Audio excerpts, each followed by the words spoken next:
sunugin at bulungan nyo lamang ito upang agad at hindi siya magdalawang isip na makipagbalikan sa inyo. Hello mga guys, kumusta kayo? Panibagong araw, panibagong video na naman tayo. And sa araw na ito, isa na namang video ang aking tuturo sa inyo na simpleng gabay o simpleng pamamaraan na makakatulong sa atin. At bago ang lahat, gusto ko lang mag-disclaimer sa mga taong hindi naniniwala at hindi gusto ang mga kagaya nitong video. Please skip this video at maghanap kayo ng videos na gustong-gusto nyo dahil ang video na ito ay para lamang ito sa mga taong naniniwala and gusto mag-try.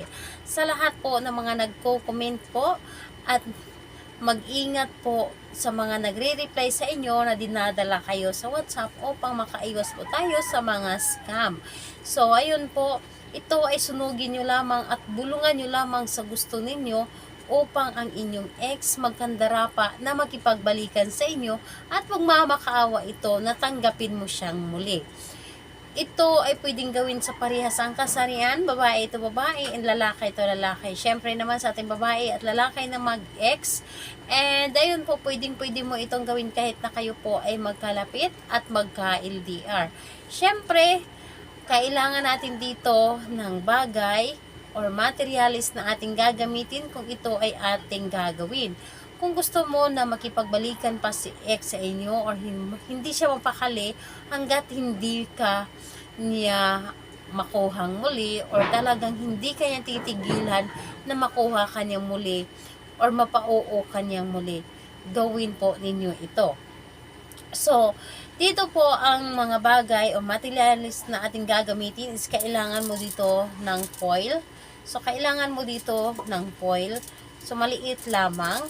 And, syempre, kailangan mo rin dito ng 3 dahon ng laurel. Yung dry po dapat. Kailangan natin dito ng panulat. And, syempre, kailangan din natin dito ng panindi, posporo o di kaya lighter.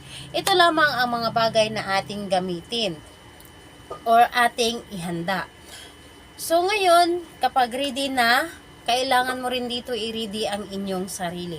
I-ready ninyo inyong sarili na gustong-gusto ninyo itong gawin at kailangan mula sa inyong puso ang paggawa nito at naniniwala ka at kung gusto ninyo na bumalik si ex sa inyo na hindi magdalawang isip kung mahal mo pa siya. Pero kung hindi mo na siya mahal, ano pa ba ang gagawin ninyo kundi huwag nyo na itong gawin. So, gawin nyo lamang ito kung kayo po ay nagmahal pa rin sa inyong ex at gusto ninyo na bumalik pa ito sa inyo. Ngayon, kailangan na mag-isa ka lamang na gumawa nito at wala pong dapat na nakakaalam at hindi mo rin ito ipapaalam sa kahit kanino. So, kapag ready na, ay pwede mo na itong simulan. Ngayon, ang gagawin mo, itong inyong foil, ilagay nyo lamang sa mesa. Ilagay ninyo sa mesa at kunin ninyo ang 3 dahon ng inyong laurel. Sa isang dahon ng laurel, isulat po ninyo dito ang kanyang pangalan at apelyido at isulat sa baba na makipagbalikan ka agad-agad sa akin. So, ganun din dito sa pangalawa, dahon ng laurel, pangalan at apelyido pa rin niya at isulat nyo pa rin na makipagbalikan ka agad-agad sa akin hanggat sa pangatlo. So, ibig sabihin nun, 3 bisis mo siyang isulat sa 3 dahon ng laurel. Ngayon, kapag naisulat nyo na ito, ibulong nyo lamang dito ang lahat ng gusto ninyo. Sabihin ninyo dito, dapat po ay positive ang inyong mga sasabihin. Huwag ninyong banggitin dito yung mga negative or yung nag-away kayo, yung hindi kayo nagkakaunawaan. Please lang po, huwag po ninyong sabihin dito.